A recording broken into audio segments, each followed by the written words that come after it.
Very warm welcome to our biology class. Today in this class, we are going to understand about different shapes and sizes of cells.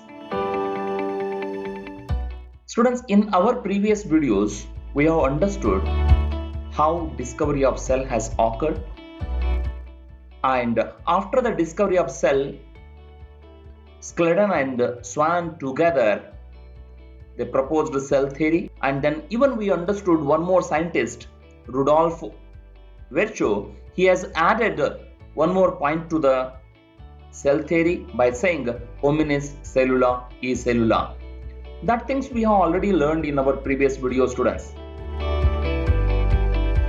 On the basis of all that entire study, we comes to know that all organisms are composed of cells and the product of cells.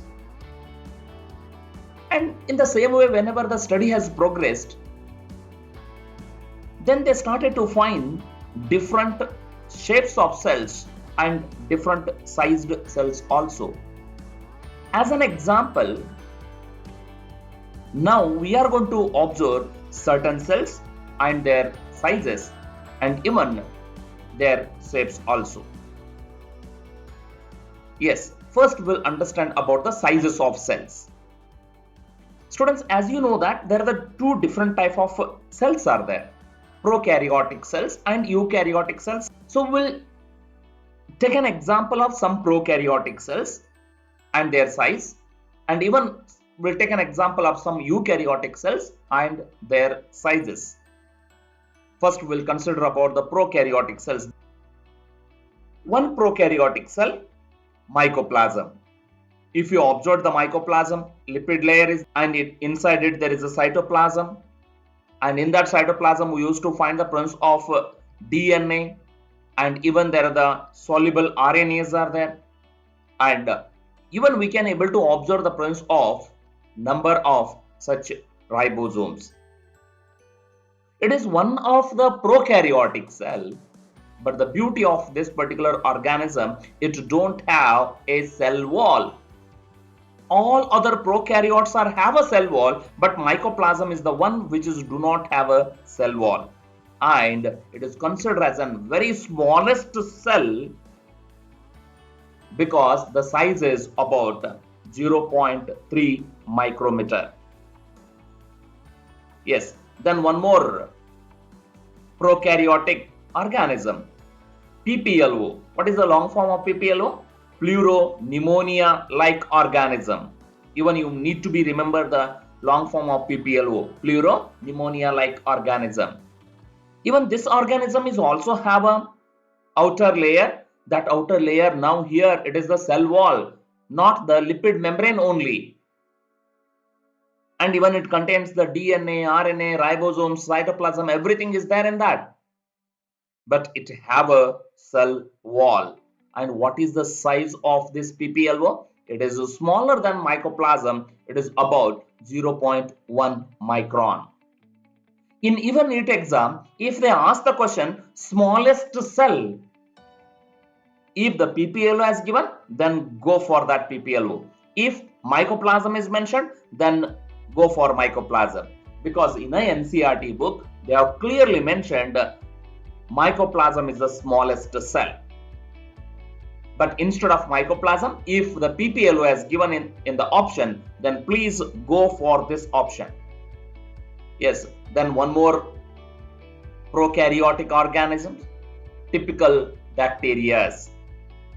Typical bacteria means the bacteria one which shows the characteristics of all prokaryotics. That of the bacteria have a size of 1 to 2 micrometer. But there are the different type of other bacteria are even there. We'll observe the presence of coccus bacteria, rod-like bacteria are there, spring-like bacteria are there. So then what is the common size of all of these bacteria? It varies 3 to 5 micrometer. These are the some examples of prokaryotes where we understood about the sizes. Remember, mycoplasm 0.3, micrometer. PPLO 0.1 micrometer. Typical bacteria, it is 1.2 micrometer. Bacteria 3 to 5 micrometer.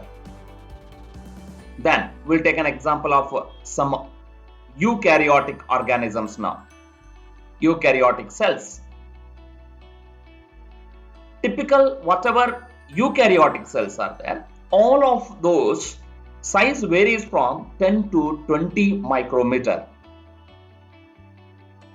Then if you observe one more eukaryotic cell, erythrocyte, that what we commonly call as a RBC, the size of this is about 7 micrometer. Then the largest size cell is ostrich egg. I said it is one of the largest isolated cell. What is the size of it? 15 micrometer. Remember, my dear students, it is the largest cell. It is considered as the largest cell. And even we used to observe the certain cells, those who are the longest cells are there even.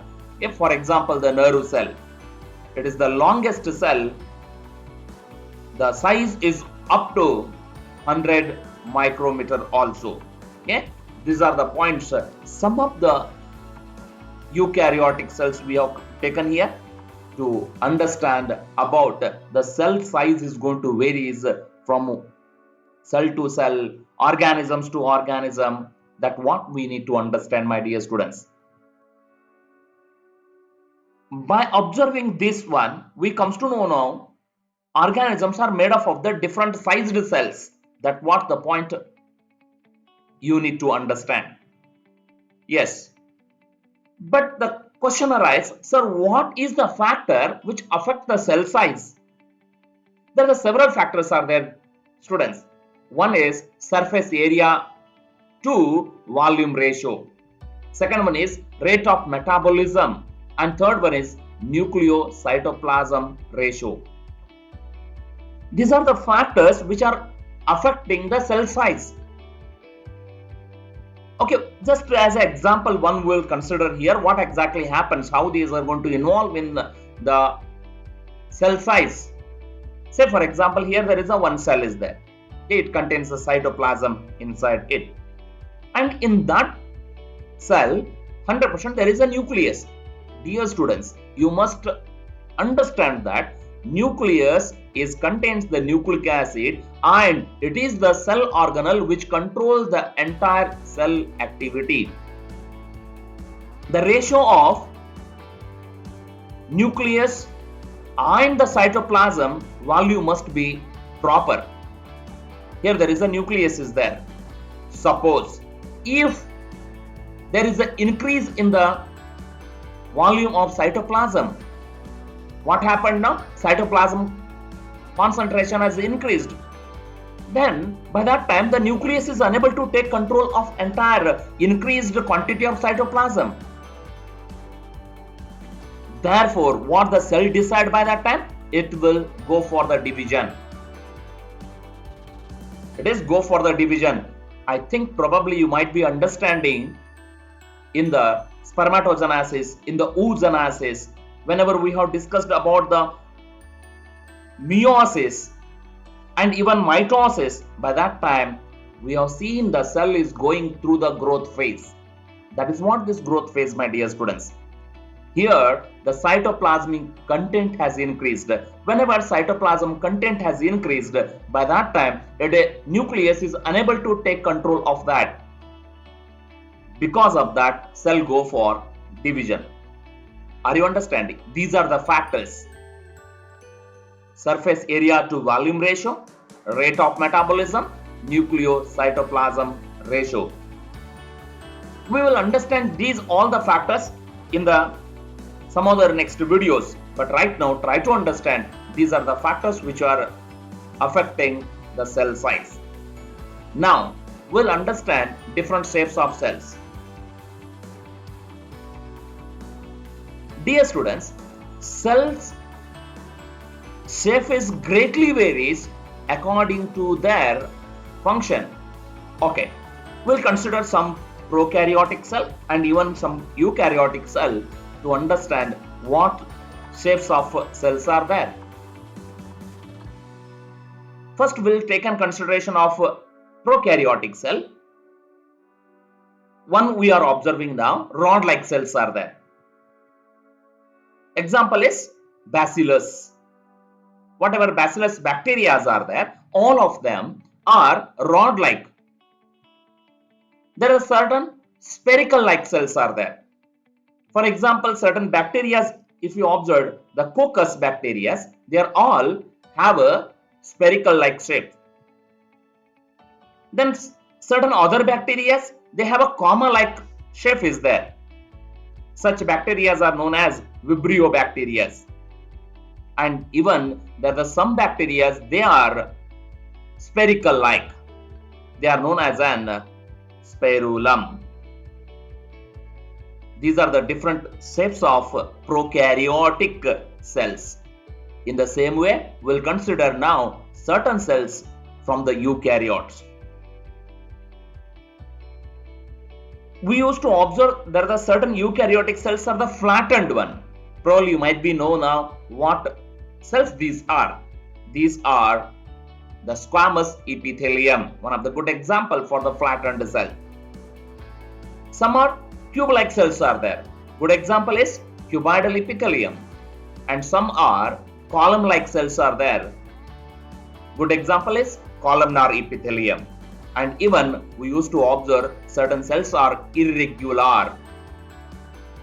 Cell to cell, their shape is going to vary. Such cells are neurons. Of course, we are going to understand about the neuron and about all these epithelial cells in the one more different chapter. Now, in addition to this, even we used to observe the certain other shapes also. That the disc-like cells are there. What are those? Good example is RBC.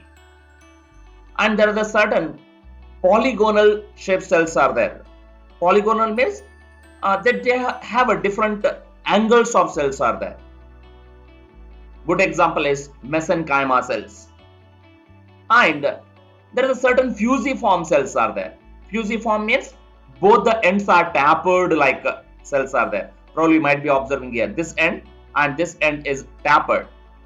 This type the shape of cells is called as an fusiform. Good example for this is smooth muscle cells.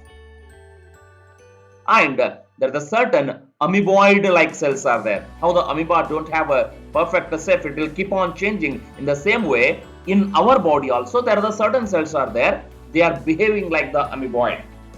That's why we consider the shape of them as an amoeboid shape. Example for that is WBCs. These are the different eukaryotic cells we have observed, students, with the different shapes. Now, finally, we will conclude here what different shapes of cells and what are the different sizes of the cells we have learned, students. What are all the cells we have seen? PPLO. What is the size of it? I said 0.1 micron. Mycoplasma 0.3 micron. And typical bacteria 1 to 2 micrometer. Then bacteria 3 to 5 micrometer. RBC 7 micrometer. Eukaryotic cell 10 to 20 micrometer. Ostrich egg 15 centimeter, largest one.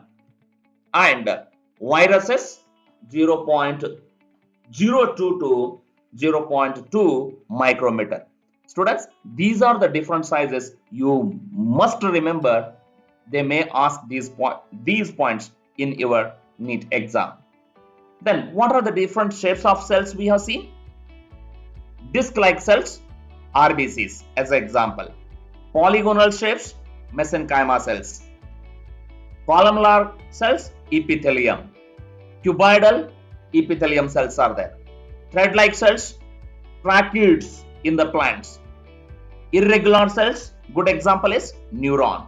Amoeboid-like cells, WBC. These are the some eukaryotic cells examples we have taken. Even column-like cells, choanocytes are there. Yeah, these are the some examples, students. don't at all consider that these are only the shapes. This is what only the size of cells. No, in addition to this, different shapes, different sized cells are also even found in different organisms. Then in addition to that, even we have observed the shapes of some prokaryotic organisms. What are those? First one we have seen rod-like cells. They are considered as an bacillus, and some are spherical-like shapes are there. They are the coccus, and comma-shaped bacteria are known as an Vibrio bacteria, and some of spirulum, like spherical-like bacteria are there. So these are the different prokaryotic organisms also we have studied, student. Okay, I hope by this video you comes to know that what are all the different shapes and sized cells are there. In the next video we are going to understand about the prokaryotic cells. In detail about the prokaryotes we will understand. Thank you, students, for observing the video till the end. Please like and share